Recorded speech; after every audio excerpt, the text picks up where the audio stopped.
We're fine now? Listen. Okay. Did I get started? I can introduce you. Okay, I'm introduced. We are very, very privileged and honored to have with us the Guru Brahma Swami. He's a self-defined renunciation about the yoga tradition. Maharaj, which is the title of the self-renunciation Bhakti Yoga, has been practicing Bhakti for about 50 years, and he's initiated the practice of the divine Srila Prabhupada, who was the founder of the Bhakti movement in the world. And we're very, very honored whenever we are in Maharaj's presence. We feel him sincerely, very practically. I'm sure you will also today. And he talks to people all around the world, especially college students, about the wisdom that Bhakti has to offer. So that's what he's going to enlighten us about today. Whenever he's ready.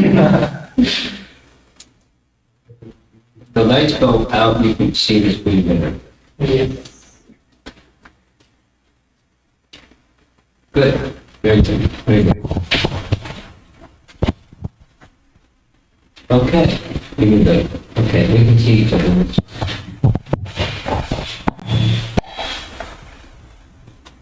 Is there anybody here that's like superhero?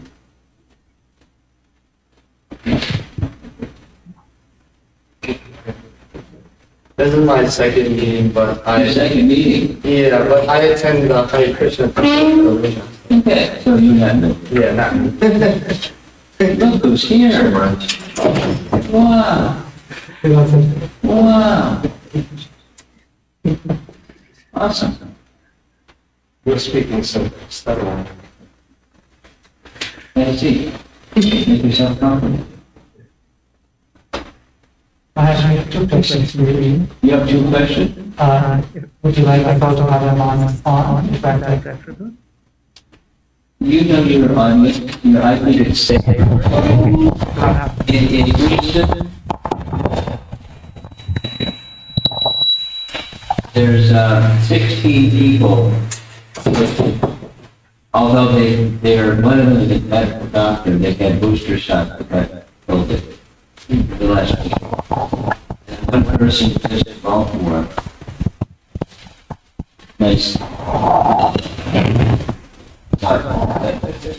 Yes, ma'am. You better be safe. And the other question, would you like me to switch to work the PowerPoint for you? Well, it's supposed to, but it's not working. I guess. That's it, but it's not working. I'm trying it on the other side. That's what we default, but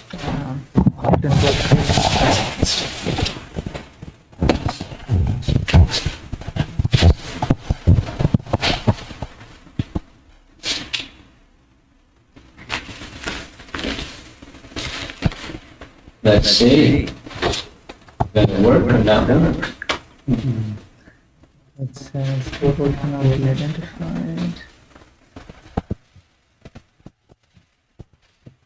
Yeah, I'm used to my computer, I'm used to doing somebody else's. Works fine with my computer. It doesn't work with yours sometimes. it says identify.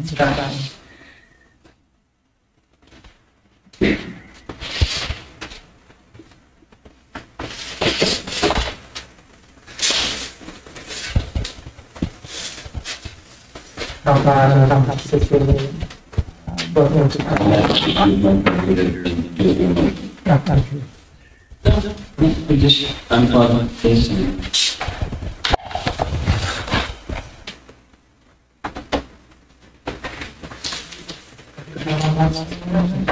try what? Yeah, it's not replicating. Okay. Done. Technology is great, folks. Everything else is very pleasant.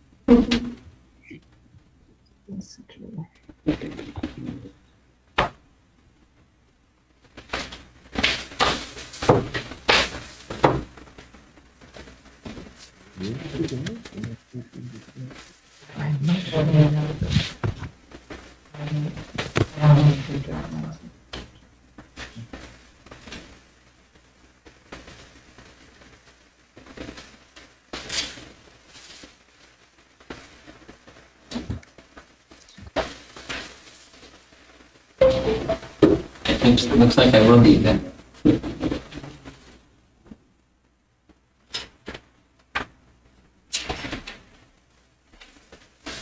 What do you do? I'm just thinking about it.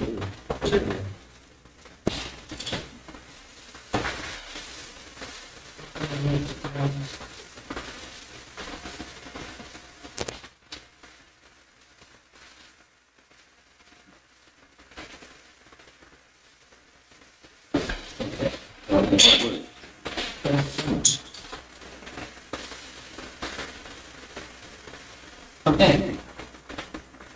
There's no one. What's going on?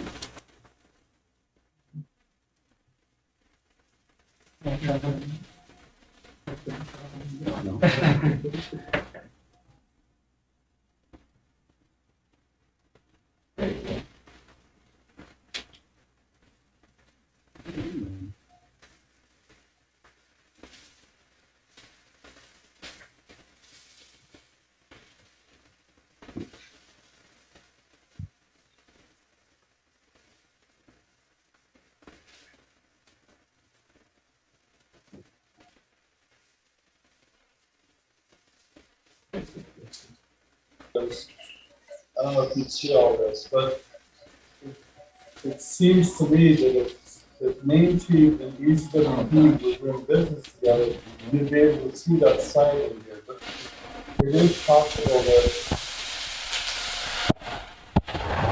maybe that's something else you can fix or like. It's not supposed to do that. Go ahead, you play with it. Just have full screen.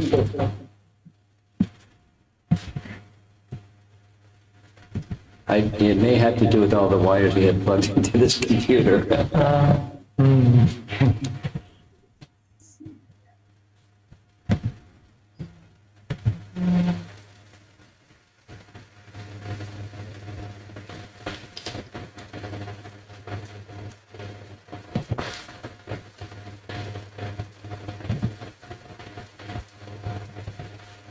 Okay, Zoom is not on, so How about just make it full screen?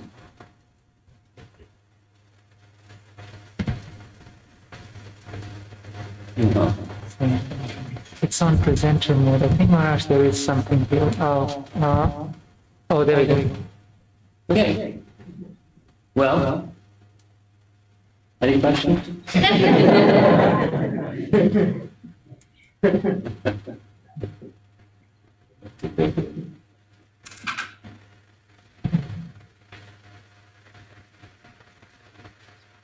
Narcissism? Narcissism. No, narcissism.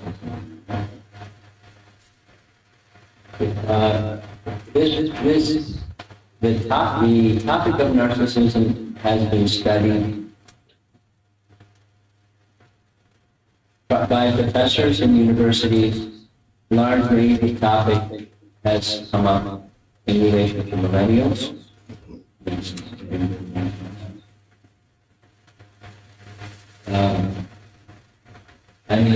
I love me. So this is a little bit long on how a modern situation has brought out fostered narcissism. The word narcissism comes from the Greek character.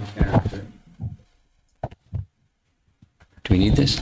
The Greek character named Narcissus. There he is. He was born with special beauty, and he kind of had disdain for people, and so he decided that he would go live in the forest. And you see over here, there's his quiver, and there's a bow, I think. Bow's over here, arrows over here. And when he was in the forest, he saw a pond, and when he saw his reflection in the pond, he became so enamored by his reflection in the pond that he just stared at his reflection until he died. He couldn't take his glance away from his beauty.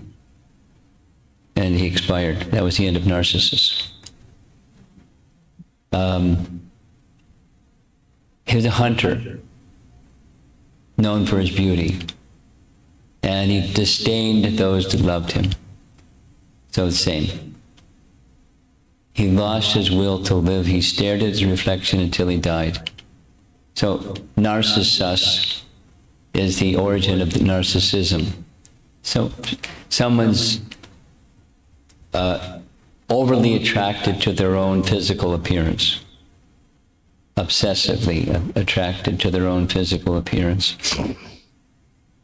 So in general, it's self-esteem crosses the line of what's like normal or conventional. So the topic is, how does it arise in our modern society? Here's an image of today's emotional landscape. Some statistics: 350 million people worldwide. This is a World Health Organization figure. 350 million people worldwide suffer from clinical depression. That's 5% of the world's population. And another statistic, in America alone, in 1 year, 16 million people had a major depressive episode. And the statistics are women are more likely to have that happen. 50% of marriages in America end in divorce. Not a very good number. Suicide rate rose 24% in 15 years. Anxiety disorders are the most common mental illness in the U.S., affecting 40 million adults in the U.S., 18% of the population. That's a big number. 18% of the population. This is the clinical, it's not just people that feel some feeling down or depressing in that kind of generic sense. So it's not good. Question, why is that happening? There's advancements, this and that.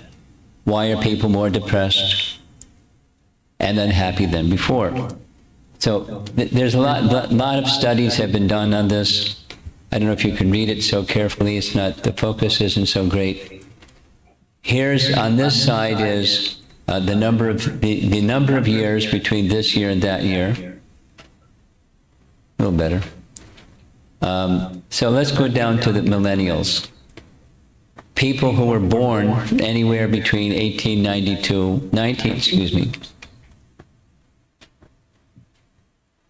between 1982 and 2000. So it's 2022. So if you're under 22, you're a millennial.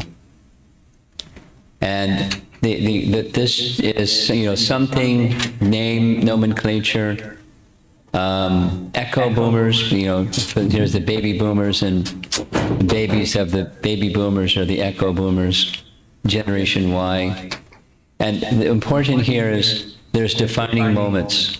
So the 9/11 attack, Y2K, school shootings, social media, exploding, and so forth. And then there's a new generation that has a new set of things. The Great Recession, terrorism, technology, explosions. So I'm sure there's going to be a new set of things for this generation with the war and everything else. So there are social events that have a dramatic impact on generations of people. And then goes from ages, periods of time to periods of time. So largely this is dealing with millennials, this narcissism factor. So culture change leads to generation change. Here's some examples. Some very mechanization and, habits. People in their kitchen stirring up stuff, and now it's technology, and it's a new generation. It's not what it was. Or people used to eat and have their meal together at a table, like a family kind of atmosphere. And there's another situation these days. There was, idols during a certain period of time, celebrities, and now it's selfies. Times have changed. And so with those changes comes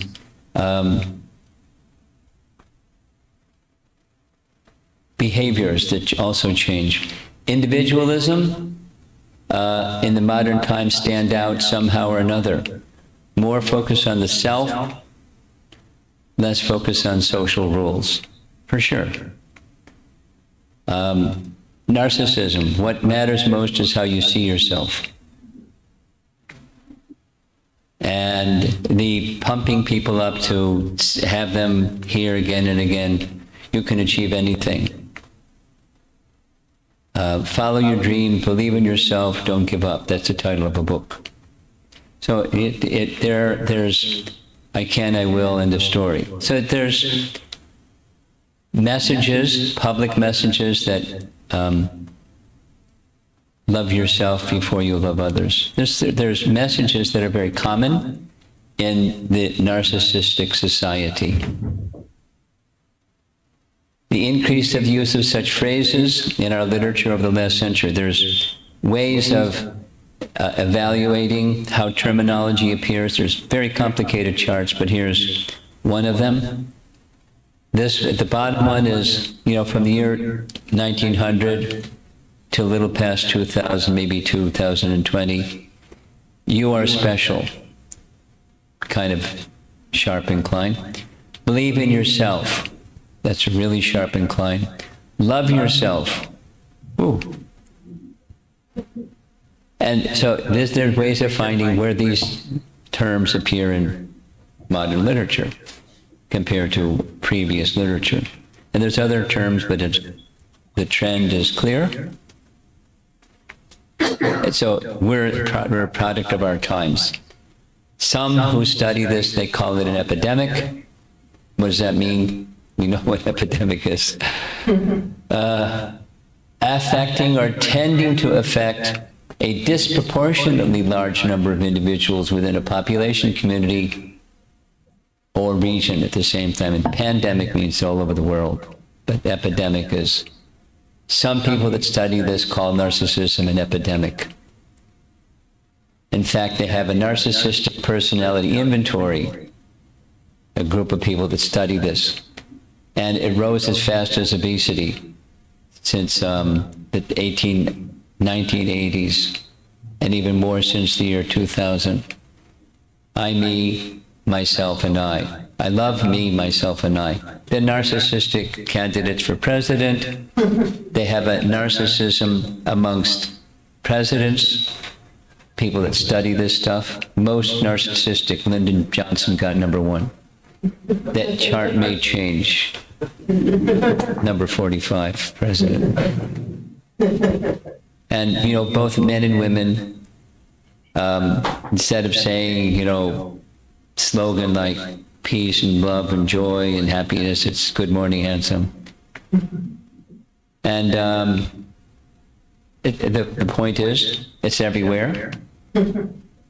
There are indicators and there are reinforcers or prompts to help make it happen. A classic narcissist, inflated sense of self, a lot of attention on money, although the word is broken up, a sense of entitlement and lack of empathy. I'm deserving, and I'm like over here, I'm really big, and others aren't so big. And the people that study this, they put a big stigma on parenting, helping their children feel narcissistic, a deep sense of belief that I'm special, I'm awesome. These phrases that we hear regularly. Now, let's see if the technology is going to work. This is a recording actually first found out about this. Somebody sent me this National Public Radio recording, and it got me started on this topic. So she's a professor at San Diego State University, and let's see if the technology is going to work. Not going to work.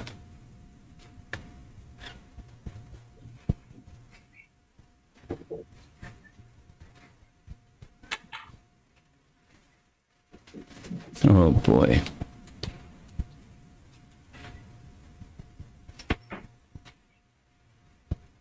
What What do you want me to do? I can just turn on a hotspot because that seems to be connected to the internet. Well, the thing is embedded in my computer. This audio recording should be playing, but it's not playing. You think what? I'm a student, so I can use my Well, the link, let's not do it. I'll just tell you what she's saying. Because the link is the whole thing, and this is just like 7-8 minutes of her whole thing. And that whole thing is about a half an hour. So the National Public Radio interviewer, maybe we could do this.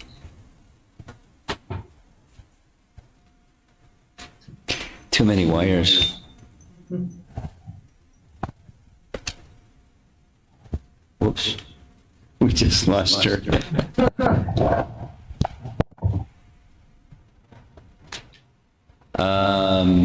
It'll be back on. Okay.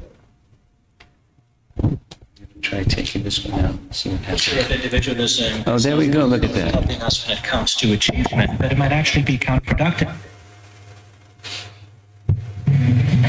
Gene 20, you've painted a disturbing picture about rising levels of narcissism, personal ambition, and individualism. What happens when people's sky-high impressions of themselves and their expectations, their self-image, what happens when all these things collide with reality? Well, it can be a difficult culture. So, just for a little background first, we know from these surveys of high school students, for example, that twice as many expect to get, for example, a graduate or professional degree compared to boomers or 70s. Yet the same number of people will actually get those degrees. So expectations have grown and reality has stayed about the same. So at some point, these expectations collide with reality, and that can potentially lead to unhappiness, and it can potentially lead to anxiety and depression and other mental health issues. So you're finding something actually quite profoundly sad here, which is it's not just that this culture of individualism is not necessarily helping us when it comes to achievement, but it might actually be counterproductive when it comes to our mental health and our happiness. Yeah, so, the happiness picture was especially interesting because adolescents are actually happier, so they have the happy individuals with laws compared to those in the 90s. But then they hit this wall sometime in their mid-20s to 30, when then in recent times happiness is lower. Then there's the bigger issue of anxiety and depression, and we see more of those issues coming up as well. And even at younger ages, high school students now are more likely to say they have trouble sleeping, but they have trouble concentrating. And these are psychosomatic symptoms of depression. So there's a real irony here, isn't it? Which is that the generation that has been taught you are special and can make a difference is reaching the conclusion that they are not special and they can't make a difference. And that must be very, very painful. I think so. I think when you talk to millennials, you can really see this disillusionment and anger that they feel. I think rightly so, that they were set up with this very buoyant view of what their future was going to be. And this was true even before the Great Recession hit, that they ended up disappointed by what they found when they got to adulthood. And then the economic picture changed for the worse, and it became an even more difficult transition to adulthood.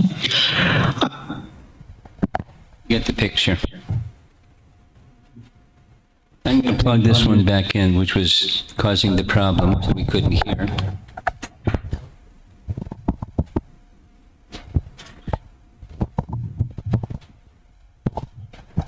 Okay. She's one of many people, you will come across another little recording, that indicate the problem. Here's some of the causes.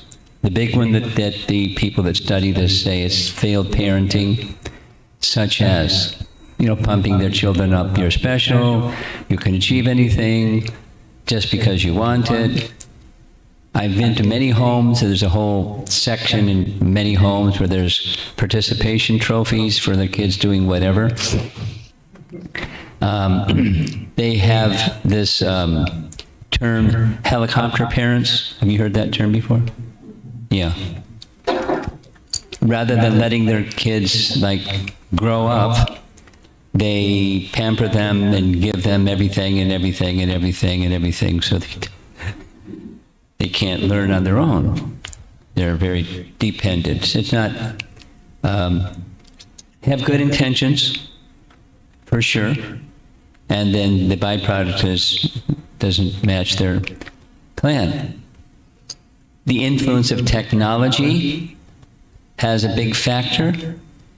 There's a thing called dopamine. Dopamine is what causes addiction, like gambling addiction. When people that have a gambling addiction, they get a dopamine rush, and so they keep going and doing gambling.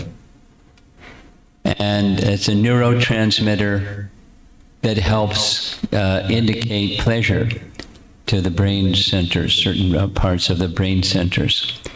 And it's the cause of addiction, or a symptom of addiction. Yet it's the same chemical that's released when you get a text or like on Facebook, or people that play those video games. I mean, I see it happening in flights, men in suits, and just sitting there for as long as the plane is, playing a game and replaying a game, replaying a game because of the dopamine rush. It's addictive. We didn't have cell phones before, and now I'm used to seeing people that are on flights. They have 2 or 3 of them, and they're moving back and forth between 2 or 3 of them. And it's not like phone messages. Anyway, modern society has values that go along with this narcissism. Numbers mean more than lives. And success means power, money, and fame at any cost. It's not who you are, what's inside. It's how you portray yourself, what's on the outside. Self-promotion and deprecating others is a big part of narcissism. Of course, those that are on the receiving end, they have the other side of narcissism. We'll visit some of that. Is it true that we can become whatever we want to be? We just have to do it. Do all dreams come true? And there's many examples where some things come true and some things don't come through.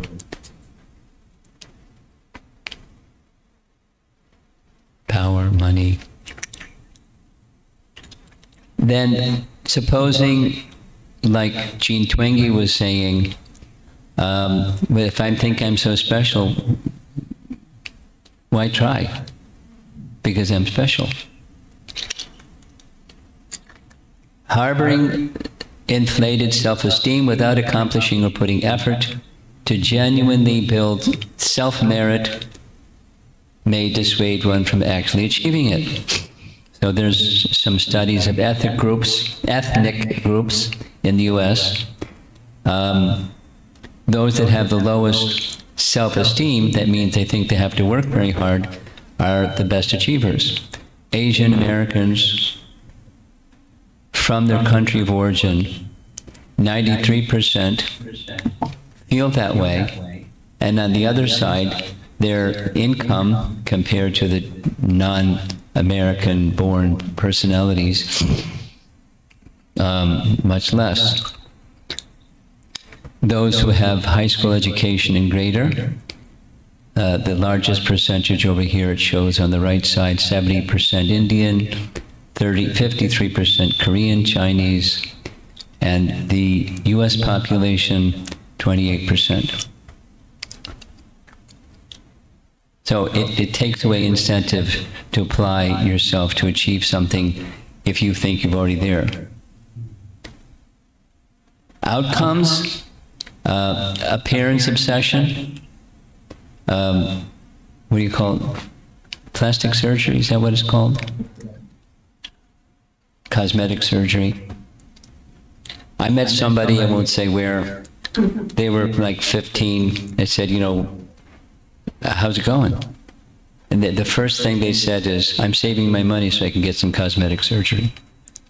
I said, what's up? He said, I don't like the way I look. So I'm working hard to get some money so I can look good. 64% spike in cosmetic surgery in patients under the age of 30, 64% during 1 year.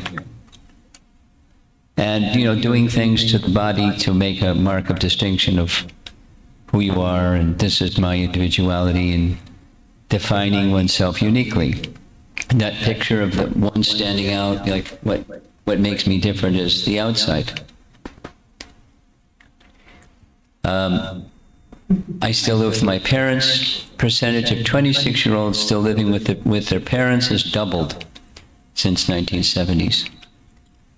And I asked some people that study this, how does this connect with narcissism? They don't have a complete, clear understanding about it, even today, as I stand here. But there's a kind of complacency and moving on and achieving things, and just everything's okay, when they're not necessarily feeling that way. And a rise, ever-increasing rise of materialism, just part of the culture. Trends, reality, TV, social media, and in general, society feeds this narcissism. Extreme birthday parties, parents going bling, for their babies. They hire fake paparazzis. I had to find out what that term meant. It was new to me. But you all know what that is, right? You all know, okay. You're younger generation people, you know. Here's a little audio clip. Simon Sinek, you've heard his name before? No? He's a very interesting person. He's a very insightful and very caring person. And I've heard a few of his presentations, little TED Talk once. Let's see if this one works. So you have a generative that does have coping stress. Right? Now you add in sensitive patients. Right? They've grown up in a world of instant gratification. You want to buy something, you go on Amazon, it arrives the next day. You want to watch a movie? Log on and watch a movie. You don't check movie times. You want to watch a TV show? Binge. You don't even have to wait week to week to week. Right? I know people who skip seasons just so they can binge at the end of the season. Right? Instant gratification. You want to go on a date? You don't even have to learn how to be like, hey. You don't even have to learn and practice that skill. You don't have to be the uncomfortable one who says yes when you mean no, and says no when you mean no, but yes when you have to swipe right. Dang, that was right? You don't have to learn the social coping mechanisms, right? Everything you want, you can have instantaneously. Everything you want, instant gratification, except job satisfaction and strength of relationships. There ain't no app for that. They are slow, meandering, uncomfortable, messy processes. And so I keep meeting these wonderful, fantastic, idealistic, hardworking, smart kids. They've just graduated school. They're in their entry-level job. And I sit down with them and I go, how's it going? They go, I think I'm going to quit. I'm like, why? They're like, I'm not making an impact. I'm like, you've been here 8 months. It's as if you're standing at the foot of a mountain, and they have this abstract concept called impact that they want to have in the world, which is the summit. What they don't see is the mountain.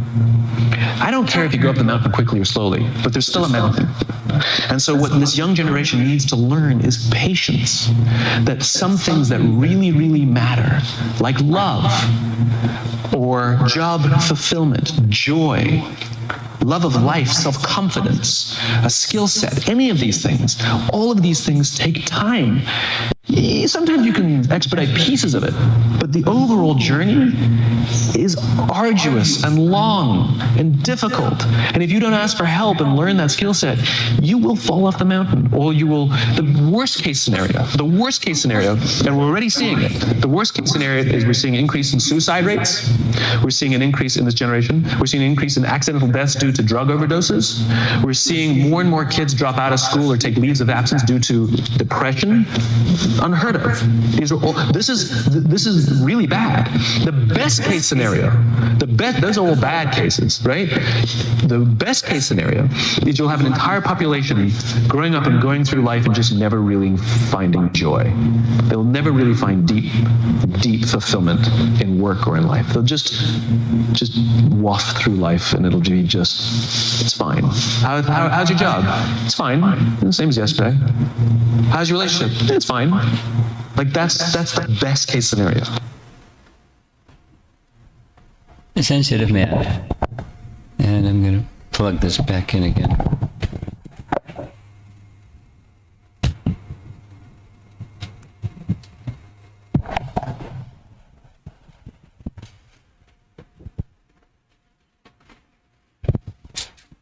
That's it for the audio stuff. And let's see.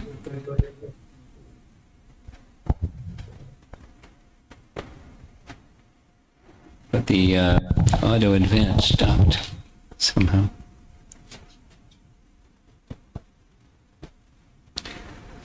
Okay. Sound strike.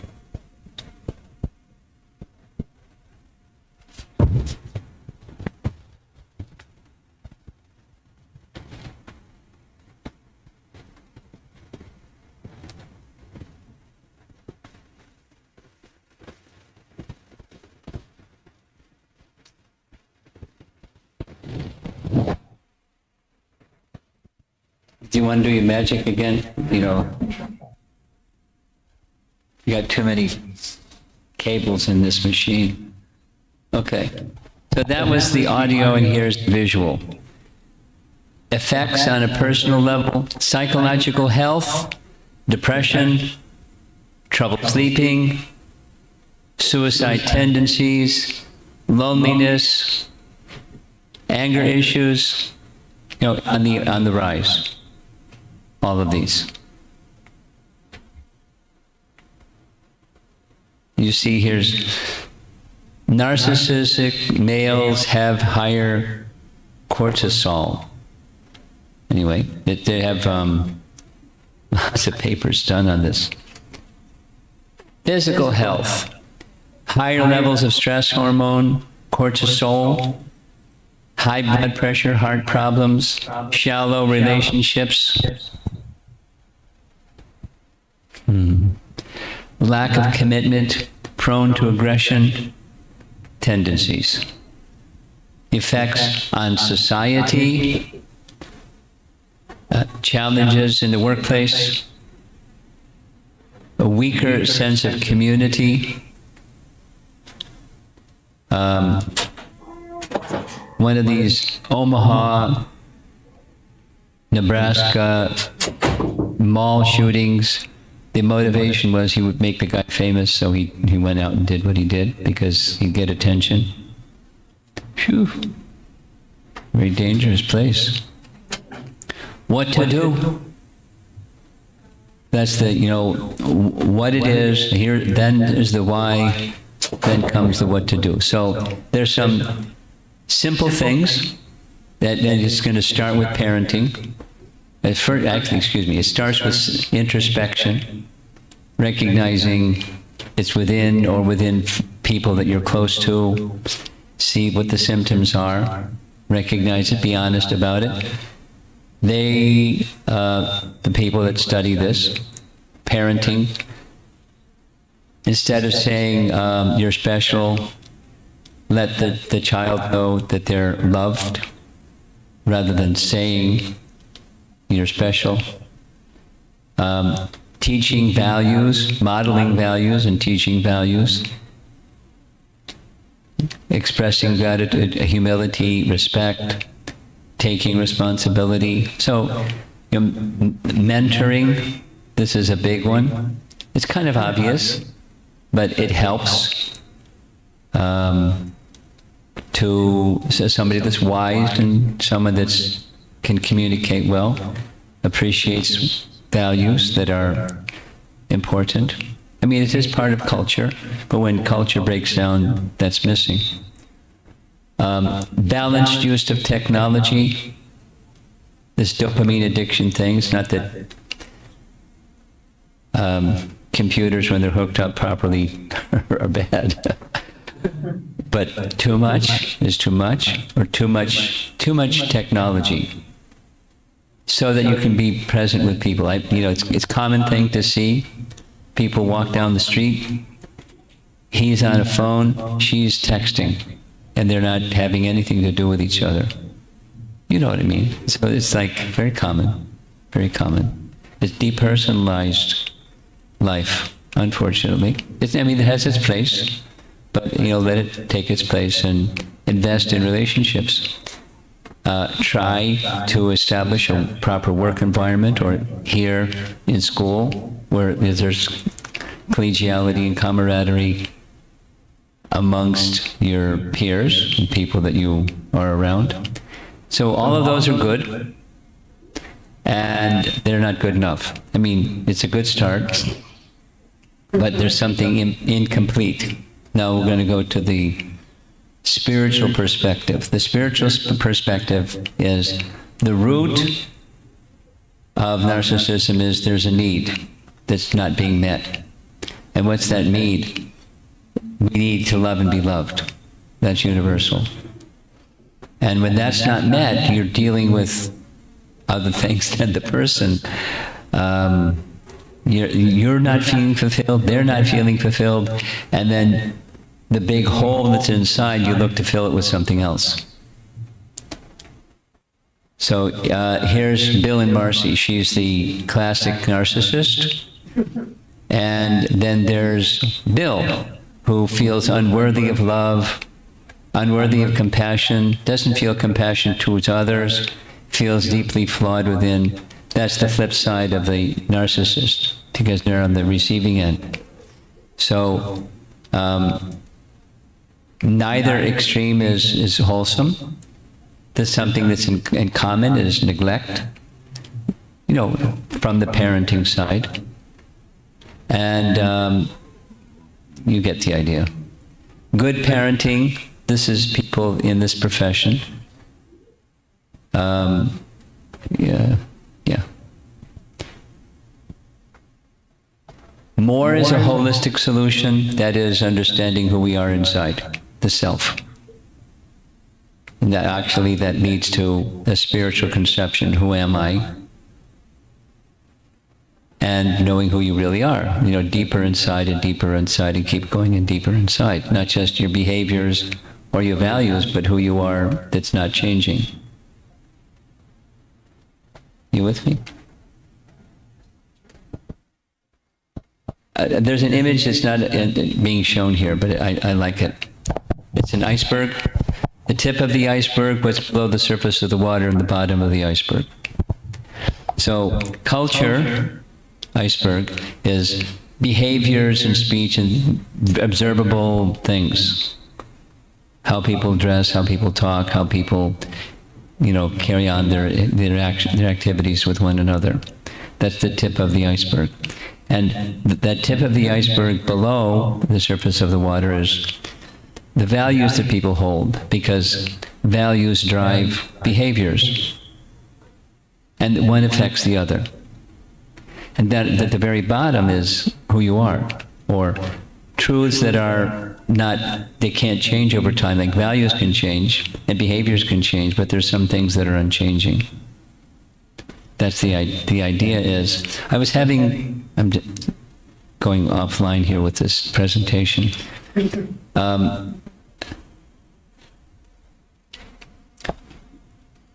Bhagavad-Gita is when I go to China, I call it a book of wisdom, because they know what wisdom literature is. And there's a thing going on in China today where the two things, in specific to spirituality, is the government is wanting to control.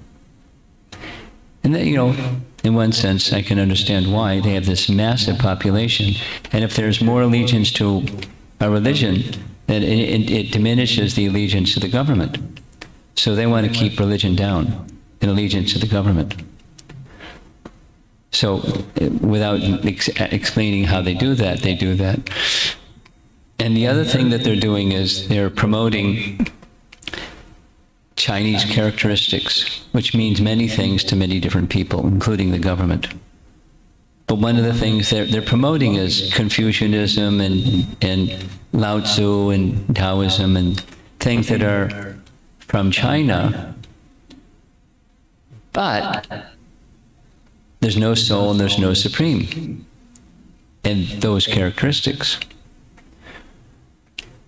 So our devotees in China are wanting to help people get introduced to Bhagavad-Gita in such a way that it's not in opposition to the Chinese government, or because the people are moving with the government.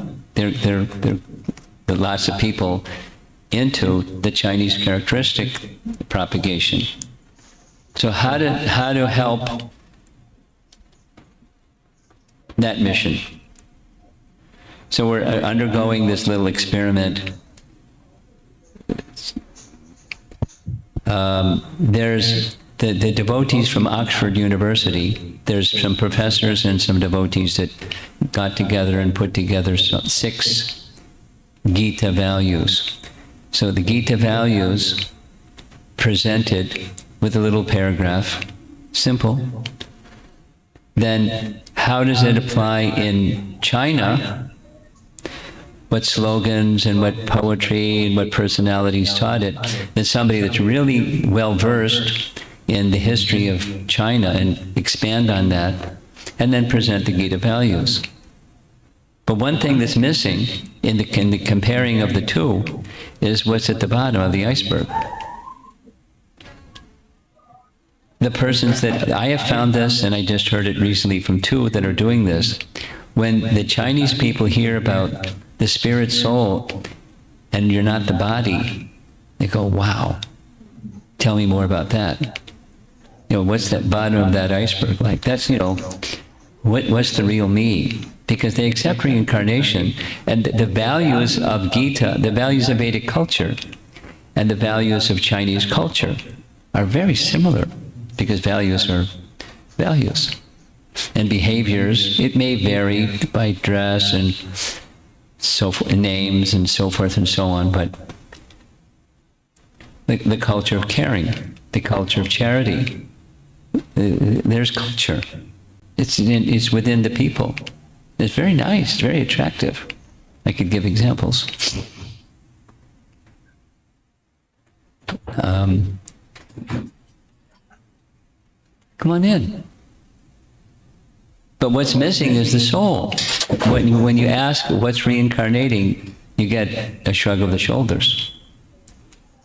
So, this is the bottom of the iceberg. This is what values and behaviors, or the iceberg is resting upon, is to know yourself. Who am I? And then we can go through this little exercise. Am I the mind?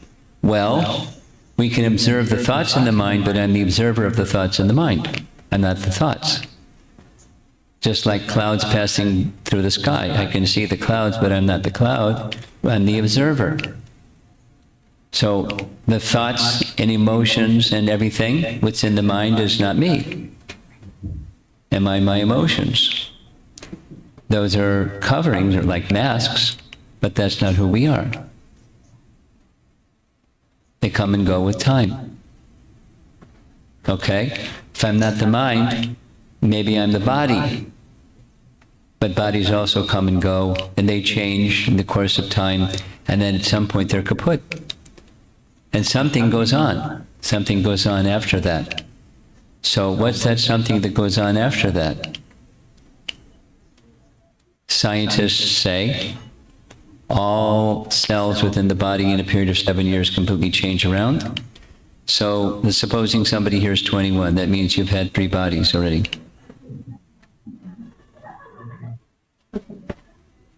You like that? Huh? But so the understanding is we're the observer of these things. If we're not the mind, we're not the emotions, we're not the body, then who are we? That's the inductive, and that's the conscious self, the eternal conscious self that's within. And that's what Bhagavad-Gita teaches. So they're like a hologram, it looks like. That's the projected self, and then there's the real self. The real self is the soul. And somebody needs to ask the question, the who am I question, and otherwise, the image on the right is funny. You know, we're empty. And if you're empty of who you really are, then you start filling it up with some other stuff. We feel the need to overvalue ourselves, which is pride, and you get narcissism. So this is the Bhagavad Gita's lesson. Conscious eternal souls, part of the complete whole, and feeling separated from that complete whole, we feel fear or insecurity, and we're going to lose whatever it is that we have, that mine, I and mine, and it breeds narcissism. You don't want to have those uncomfortable feelings. So to find who we really are and to feel that wholesomeness, it's not a matter of looking in the mirror, it's a matter of looking at what's the reflection coming from. What's the object? What's the real self? Here's a nice verse from Bhagavad-Gita. Some of you probably like Bhagavad-Gita. One whose happiness is within, who is active and rejoices within, and whose aim is inward, is actually the perfect mystic. He is liberated in the Supreme, and ultimately he attains the Supreme. Nice. There's this Brahma-bhuta phrase, right in chapter 5. Prabhupada's purport. Unless one is able to relish happiness from within, how can one retire from the external engagements meant for deriving superficial happiness? A liberated person enjoys happiness by factual experience. He can, therefore, sit silently at any place and enjoy the activities of life from within. Such a liberated person no longer desires external material happiness. We're almost done. So there's Bhagavad-Gita, the cover picture of Bhagavad-Gita, and many lessons that can help people who are caught up in, unfortunate behaviors and emotions and become free. I think we'll just end with that because of time. And you've been very patient, even with the technology not working, and you're still here. So let's see if there's some comments. Sounds like our neighbors are having a party.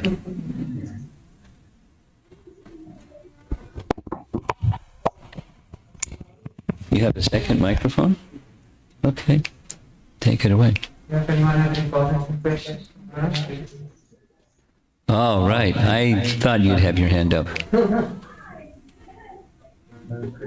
It's working? You're good. You're Okay. good. You're on. Hare Krishna Maharaj. Hare Krishna. Thank you so much for your wonderful talk today. Yeah, as I was listening, it's funny, I'm like, I'm not a narcissist. And I was like, oh, maybe I have had some narcissistic tendencies, especially before I started on my path to becoming a devotee, which was like fairly recent, but it's been much more joyous. And I was just wondering, I had a question and now I lost it. You went away? Yeah, but Well, why don't you wait till it comes back, and then we'll come back to you. How's that? yeah, that works. I was Okay. just saying how grateful I was. So thank you. Yeah, I Okay. really appreciate it. Okay. Well, thank you for being grateful and expressing it. Any thoughts?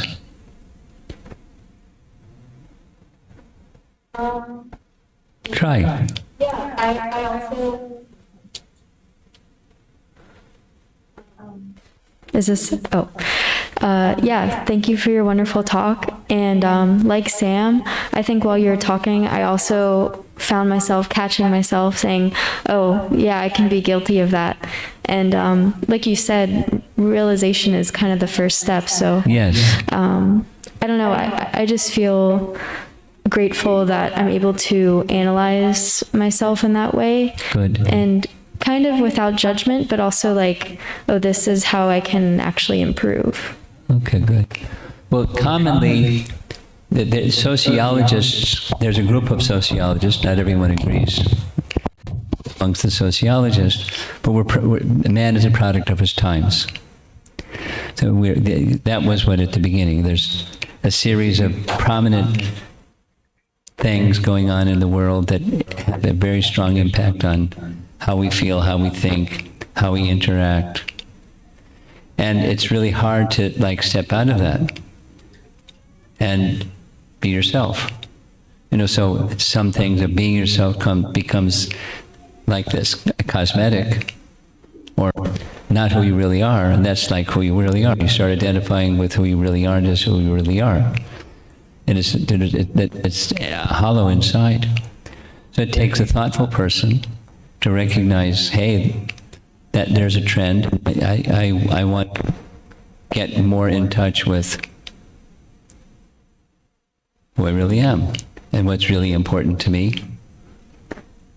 And that thoughtfulness is a good beginning. That's the hard beginning. And good association. This other example of mentorship is persons that are just wise. They've been around, and they're thoughtful people. And their thoughtfulness is supported by these wisdom literatures, and they can share it. They can exemplify it. That's good. You can find that. When that reflection goes on, find those people and connect with those people. Okay. Thank you. How we doing? Anyone else?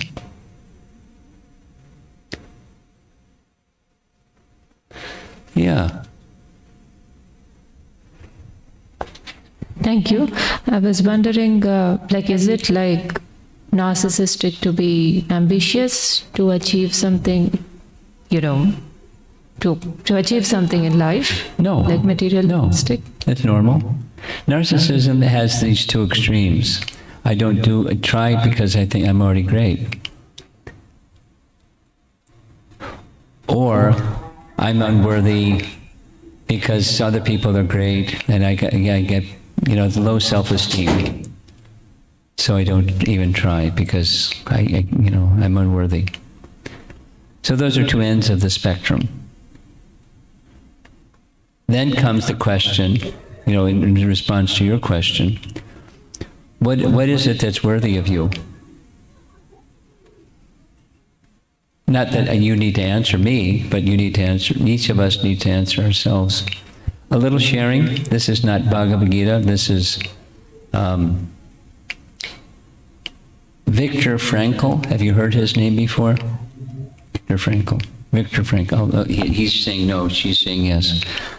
Viktor Frankl was a prisoner in a Nazi concentration camp, a Jewish man. Frankl. He survived. And while he was in the concentration camp, he was in his mind composing a book, and he wrote the book after he was freed from the concentration camp. And it's called Man's Search for Meaning. Like, why do these things happen? Why do all these horrific things happen? To me and in the world that's going on now in the world. Very horrible. Anyway, one of the things that he writes is all freedoms can be taken from a man except for one essential freedom that's within. And he calls it the freedom to choose and the freedom to live your life according to that which is awaiting you for you to be fulfilled. I just read an article half an hour before getting in the car, 2-hour car ride to get here, wow. From the president of the Ukraine, or whatever his title is, but the president, about making decisions. And his statement was similar. With important decisions, think about the persons who are very dear to you, and then make your decisions aligned with that, because then you know you're doing the right thing. So it's not the same. There's a gift that has been given to each of us from the Supreme. And here we are, and our life is meant to fulfill that. Or maybe more than one thing, but fulfill something. And that's what's worthy of your striving for. There may be some, like Simon Sinek says, some little shortcuts and something or other, but there's something much, much bigger in the bigger picture. We may not know what that something bigger is. We may know the shorter range ones, but the shorter range ones should be part of something that's bigger of our life. These days it's called one's legacy. Your service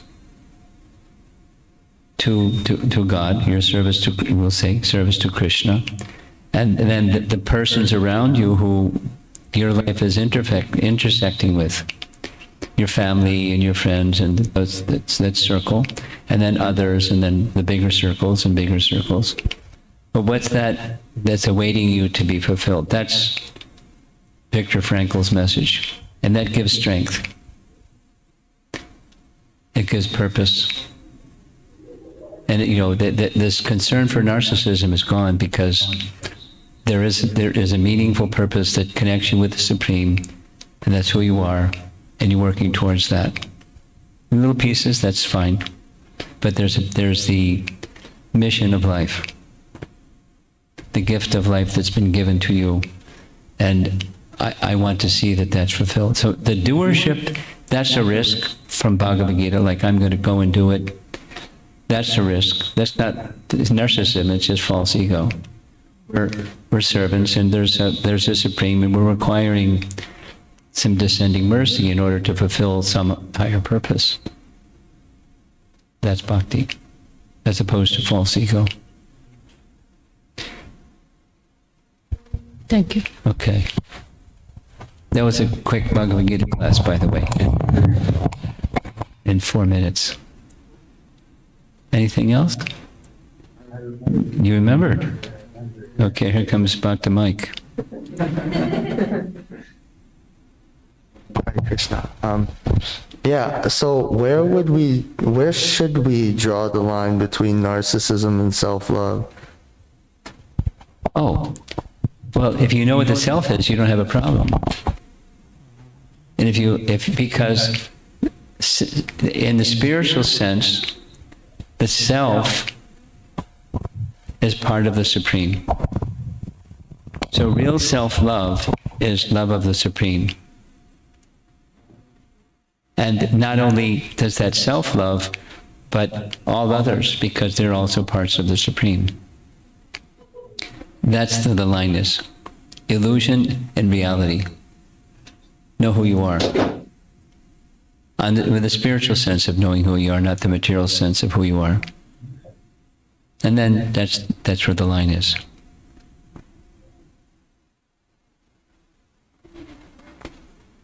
Good, huh? Okay. How we doing? Something in the back?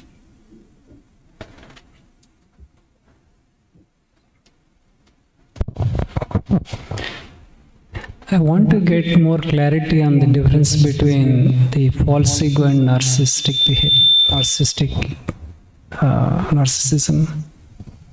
Well, false ego means one thing and narcissism means another thing. False ego means accepting an identity of who I am when that's not who I am. It's called madness. Supposing I think I'm Napoleon because I'm really short and I'm walking around with, my hand in my lapel and, I grab my sword and let's go conquer the rest of Europe. And I think that's who I am. That's crazy. When I think I'm something that I'm not, that's false ego. And we're not the body, we're not the mind, we're not Napoleon, we're not, American or Indian or whatever, we're not man or woman, we're not the body, etc. That's the definition of false ego. Accepting that which we're not to be who we really are, false ego. And narcissism is an excessive sense of who I am, excessive sense of who I am in terms of beauty or something or something or something. Strength, ability.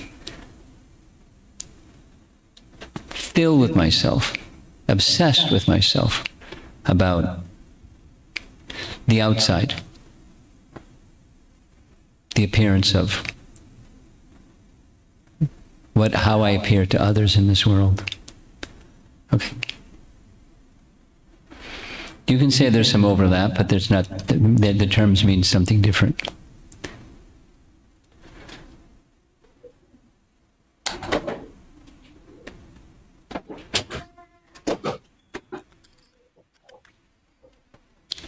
And looks like we're done. Anybody has some burning? You have something.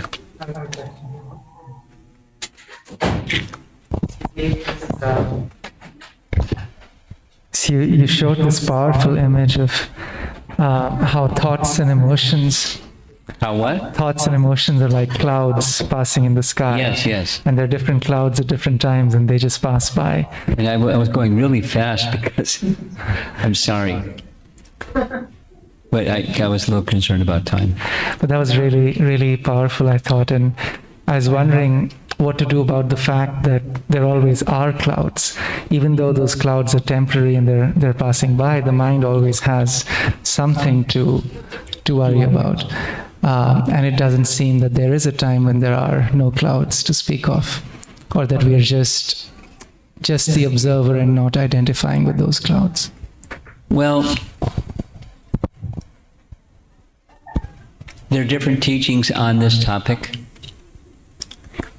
To recognize one essential teaching is you deal with the cloud, but while dealing with the cloud, you recognize two things. It's temporary. Wait a while, it's going to move. Wait a while, it's going to change. It's temporary. So don't become obsessed with the particular configuration of the cloud at this time.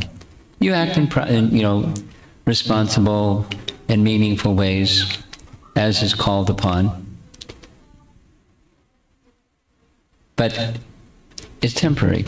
So that temporary means it's some detachment. Not identification with, but detachment from. Deal practically in the mood of detachment.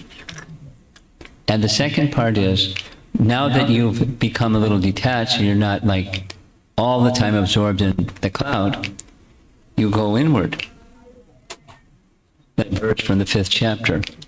And you look inside and say, who am I really? And I'm not the cloud. I'm not the temporary. I'm not the emotion connected to the cloud. Then who am I? Okay, and then I'm the conscious being, keep going. I want to understand that more deeply. Just like the Chinese people saying, hey, the The soul is different than the body? Tell me more about it. I mean, it happens. So then the doors open, and you can reflect and think of you can think of yourself, or we can think of ourselves more on the spiritual platform, and then from that spiritual platform, the Brahma-bhuta phrase is right in that verse, chapter 5. It's in chapter 18. That's the stage of self-realization. From that stage of self-realization, then performing activities with my spiritual identity on the spiritual plane can be going on within while I'm doing things in dealing with the clouds, the temporary. It's not split consciousness, you're not schizophrenic. You're dealing practical with the temporary, and it's literally temporary. It's going to be over. Not just the clouds going to change, but your being in the clouds is also due to change by self-realization. No more birth, no more bodies, no more temporary. So what's that eternal? So during this lifetime, at least in contemplative parts of the day, I can immerse myself in not the temporary and go internal. And then as that grows, then it's how the consciousness that you carry, even when you're involved in driving your car and, interacting with the world. It becomes a state of higher consciousness that you live with internally. And in appropriate ways, extend that same opportunity to others, because there's a happiness within, and one wants others to also be happy. In ways it's not too much for people to handle, but in ways that they can handle. You consider ways, means, and give that dedication to your life. And when I'm speaking this, I'm thinking of our Prabhupada. He was on another plane of consciousness, and he was moving about the world dealing with all kinds of stuff. And this stuff would cause, hardship. Just being in the world. And, getting visas. When he was in Mauritius, he had to get a yellow fever shot in vaccination. He didn't like vaccinations, but he got a yellow fever vaccination. Actually, it was a trick. He sent somebody with Prabhupada's passport, and they got the shot. So it read in the passport, got yellow fever inoculation.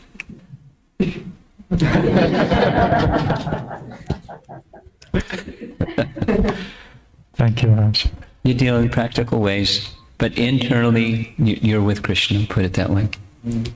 But to be with Krishna, you have to be on the spiritual platform of who you are. And meanwhile, you engage your mind and senses in things of this world, remembering Krishna as you're doing it. That, how this is meant to be a service and an offering to Krishna. That's like your question. Yeah.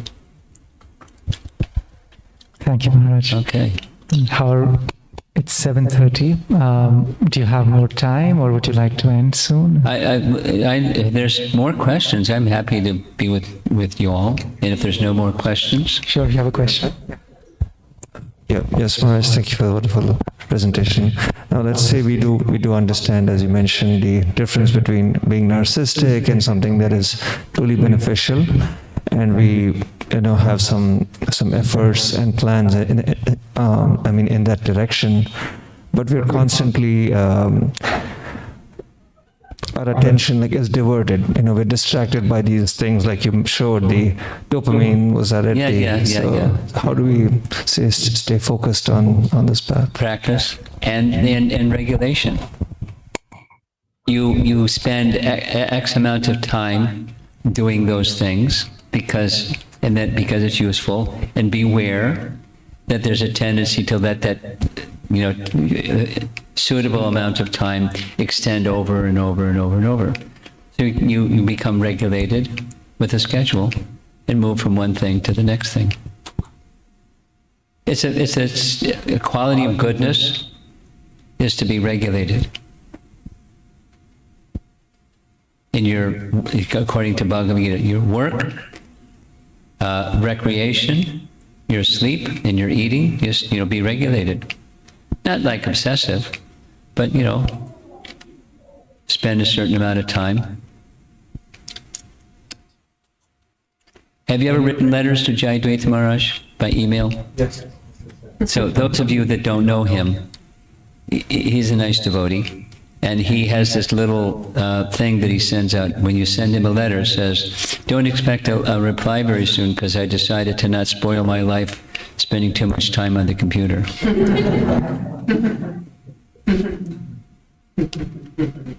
So he has time, he invests time because it's important. And then he doesn't spoil his life.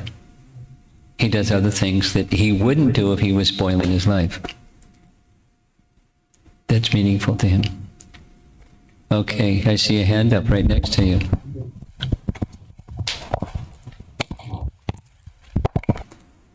Our silent majority, I'd like to hear from some of you. Anything? Yes? No? Okay. Go ahead. I had a personal question, Maharaj.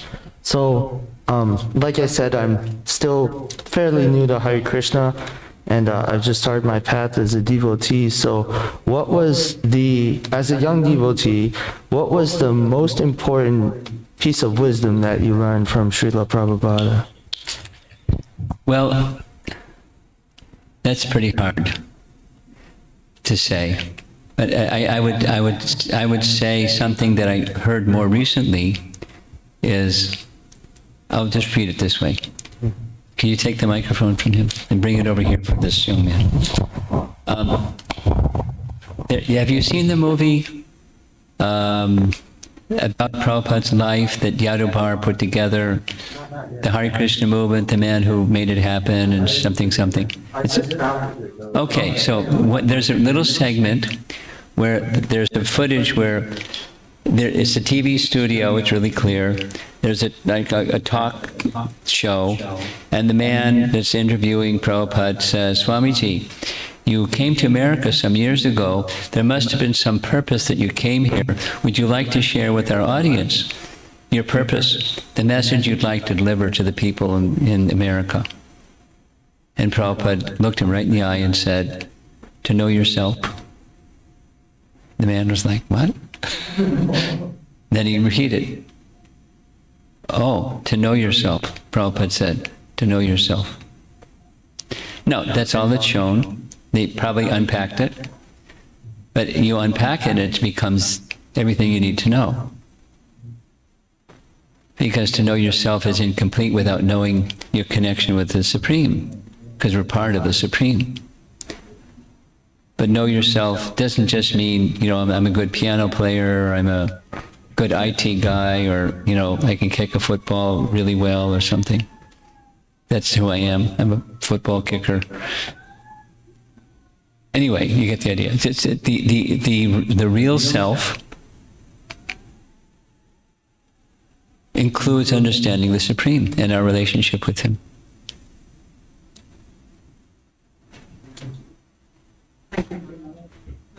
I have just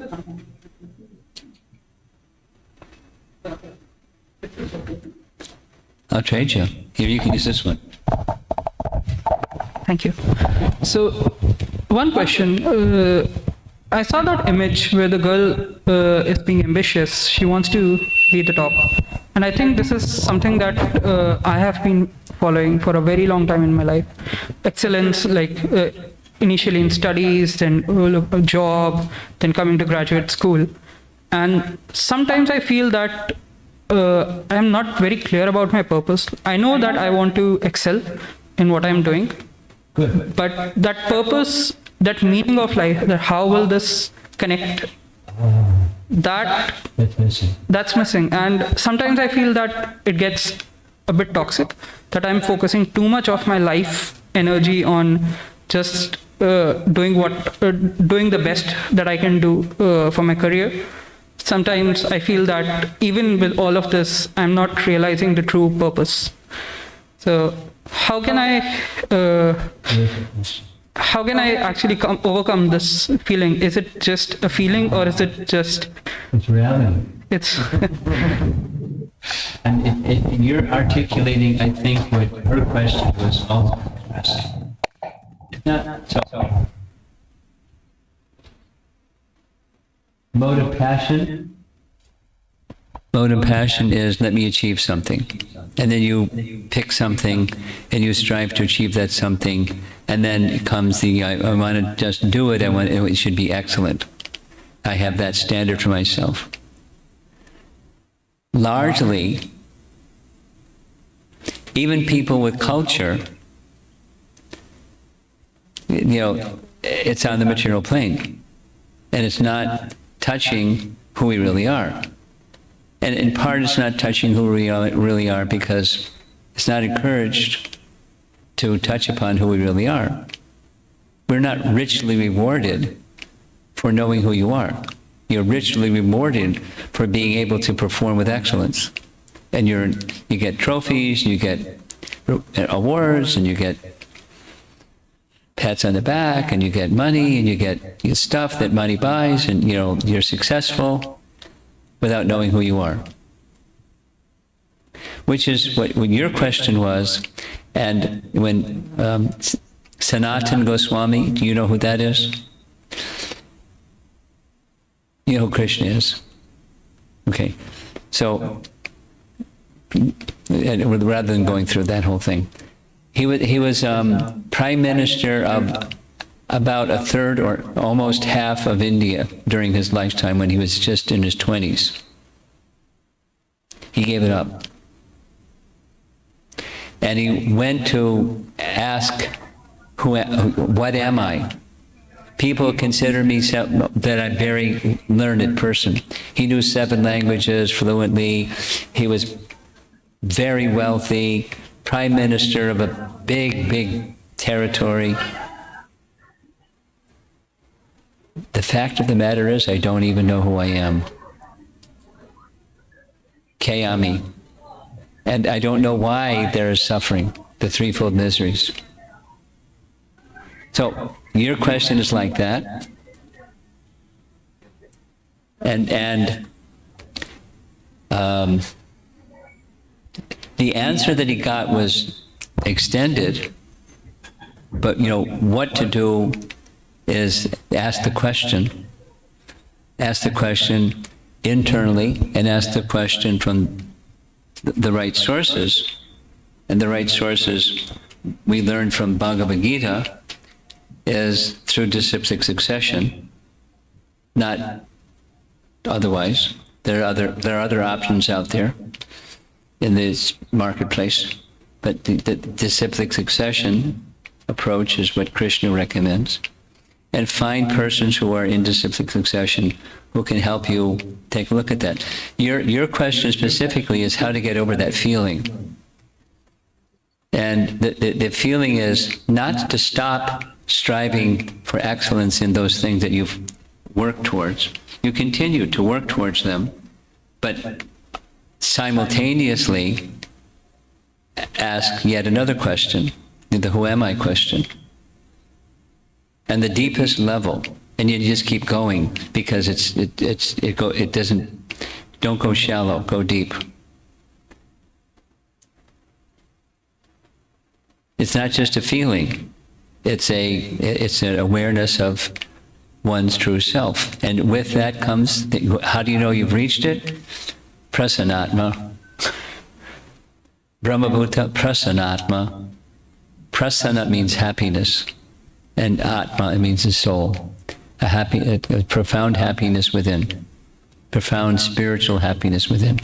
That's when you've reached it. So you haven't reached it, keep going. It's inquisitiveness, jigyasu, and continue in the external thing, good. Don't drop it because then you'll feel guilty. It's a value that's been driving you, don't trash it.